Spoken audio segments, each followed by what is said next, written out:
Good evening students, welcome back to my YouTube channel maths and tech. और आज के इस टेक्निकल सेक्शन में हम लोग कंटिन्यू कर रहे हैं चैप्टर फर्स्ट 10th क्लास के केमिकल रिएक्शन एंड इक्वेशंस के अगले टॉपिक पे, जो कि है रेडॉक्स रिएक्शंस। इससे प्रीवियस क्लास में मैंने आपको 5 रिएक्शंस पढ़ाई थी: combination, decomposition, displacement, double displacement and oxidation and reduction, दोनों अलग अलग। अब उसी पार्ट को थोड़ा सा आगे कंटिन्यू कर रहे हैं, जो कि रिडॉक्स रिएक्शन है। तो देखिए, रिडॉक्स रिएक्शन क्या है, जैसे नाम ही बता रहे, RED मतलब रिडक्शन एंड OX मतलब ऑक्सीडेशन। तो ऐसी रिएक्शंस जिसमें ऑक्सीडेशन और रिडक्शन एक साथ हो रहा हो, ऐसी रिएक्शंस को हम क्या बोलते हैं? Redox reactions. अब इस बात को हम थोड़ा एग्जांपल समझते हैं। देखिए, यहां पे मैंने एक इक्वेशन लिखी है आपके लिए, CuO प्लस H2। इसको अगर हीट करते हैं तो बनता है कॉपर प्लस वाटर।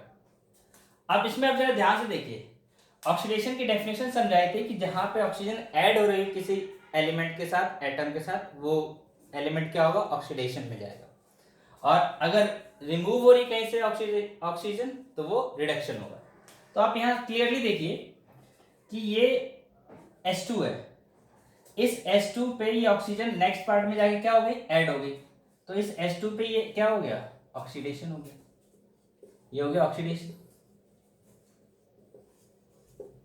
और इस कॉपर ऑक्साइड से, CuO कॉपर ऑक्साइड से कॉपर बना है, तो यहां से ऑक्सीजन रिलीज हो रही है। ऑक्सीजन रिलीज हो रही है, तो जब ऑक्सीजन रिलीज हो रही है तो इसे बोलेंगे हम रिडक्शन। तो यहां पे क्या है? रिडक्शन एंड ऑक्सीडेशन दोनों एक साथ हुआ, एक ही रिएक्शन में हुआ, तो इसलिए बोलेंगे हम इसको रिडॉक्स रिएक्शन। ऐसे एक और एग्जांपल देखिए आप, zinc oxide plus carbon give zinc plus carbon monoxide. तो अगेन यहाँ पे क्या हुआ? कार्बन जो हुआ ये ऑक्सीडेशन में, और जिंक ऑक्साइड किस में हो गया? रिडक्शन में। एक और केस में देखते हैं, लास्ट इक्वेशन में, manganese oxide plus 4HCl। Manganese oxide plus 4HCl, तो यहाँ पे क्या है? H किस में कन्वर्ट हुआ? H2O में। तो अगेन किस में हो गया? ये HCl किस में कन्वर्ट हो गया, या H किस में कन्वर्ट हो गया? ऑक्सीडेशन में। ऑक्सीडेशन। और MnO2 किस में कन्वर्ट हो गया? रिडक्शन में। यहां से ऑक्सीजन निकल गई। तो ये बहुत ही छोटा सा कॉन्सेप्ट है रिडॉक्स रिएक्शंस का। इसमें दो चीजें और समझनी है आपको, कि जो ऑक्सीडेशन हो रहा है, जिसका ऑक्सीडेशन हो, वो होगा हमारा रिड्यूसिंग एजेंट। वो हो जाएगा हमारा रिड्यूसिंग एजेंट। Reducing agent. और जो रिड्यूस हो रहा है, रिडक्शन हो रहा है जिसका, वो हो जाएगा हमारा ऑक्सीडाइजिंग एजेंट। Oxidising agent. तो ये है हमारा एक रिडॉक्स रिएक्शन का छोटा सा प्रोसीजर। इतना ही पढ़ना हमें आगे। अब इस टॉपिक में हम थोड़ा आगे मूव करते हैं, जो कि होगा कोरोजन एंड रेंसिडिटी। तो आप इसे प्लीज नोट कर लीजिए, फिर हम मूव कर रहे हैं कोरोजन एंड रेंसिडिटी पे।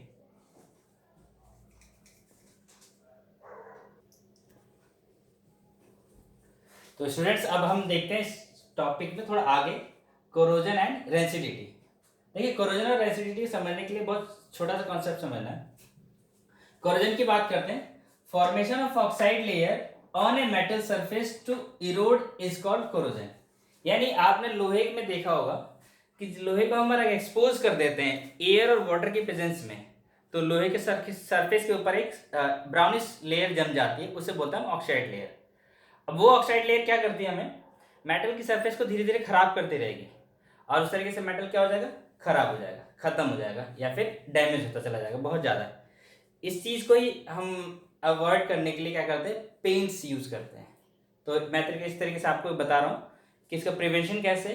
पेंटिंग है, ल्यूब्रिकेशन है, ग्रीसिंग है, और भी कई सारे एलिमेंट्स है, ऑयलिंग है, पेंटिंग है, कोटिंग है, बहुत सारे प्रोसीजर जो कि प्रिवेंट करते हैं कोरोजन को।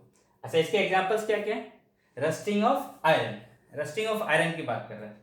समझा दिया आपको कि लोहे को अगर एक्सपोज कर देते हैं हम एयर और वाटर की प्रेजेंस में, तो उसके ऊपर ऑक्साइड की लेयर डिपॉजिट हो जाती है, दैट इज कॉल्ड रस्टिंग। फिर ब्लैकनिंग ऑफ सिल्वर। सिल्वर देखते हैं, जो चांदी हम खरीदते हैं आभूषणों में और ऑर्नामेंट्स में, तो उस पर ब्लैक कलर की लेयर जम जाती है, ग्रे कलर की लेयर जम जाती है, that is also a corrosion. फिर लास्ट में देखें, पीतल के जो बर्तन होते हैं, कॉपर के जो बर्तन हो, उसमें ग्रीन ग्रीन स्पॉट्स डिपॉजिट हो जाते हैं, that is just because of corrosion. तो सिंपल समझना था हमें, corrosion is formation of oxide layer on the metal surface. तो this is all about corrosion. आते हैं हम रेंसिडिटी पे। तो रेंसिडिटी क्या होता है? Oxidation of oils and fats to produce bad smell और स्पॉइलेज ऑफ फूड। कि जो भी ऑयल और फैट कंटेनिंग प्रोडक्ट्स हैं उनमें अगर ऑक्सीडेशन होता है तो स्मेल प्रोड्यूस करते हैं बहुत ही बेकार तरीके की, उस पर बदबू आती है, स्मेल आती है, अनप्लीजेंट स्मेल आती है, उसको हम बोलते हैं रेंसिडिटी। अब रेंसिडिटी में क्या है, कोई भी फूड या क्रीम वो क्या होता है, स्मेल प्रोड्यूस करते हैं।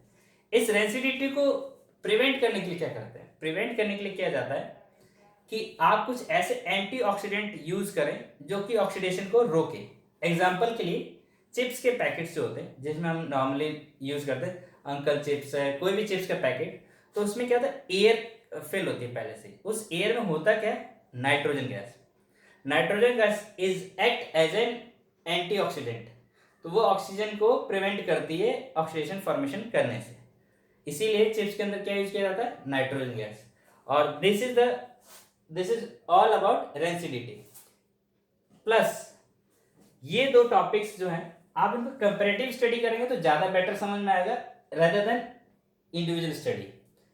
ये रेंसिडिटी और कोरोजन आज के लिए इतना ही काफी है, और फिर हम अगली क्लास में पढ़ेंगे इस चैप्टर का एक मोस्ट इंपॉर्टेंट टॉपिक जो कि है balancing of equations. Balancing of equations को हम नेक्स्ट क्लास में पढ़ेंगे क्योंकि उसमें थोड़े से कुछ एग्जांपल्स भी समझाने हैं और उसके प्रोसीजर को भी समझना है। So this is all for the today's class. Thank you and have a nice day.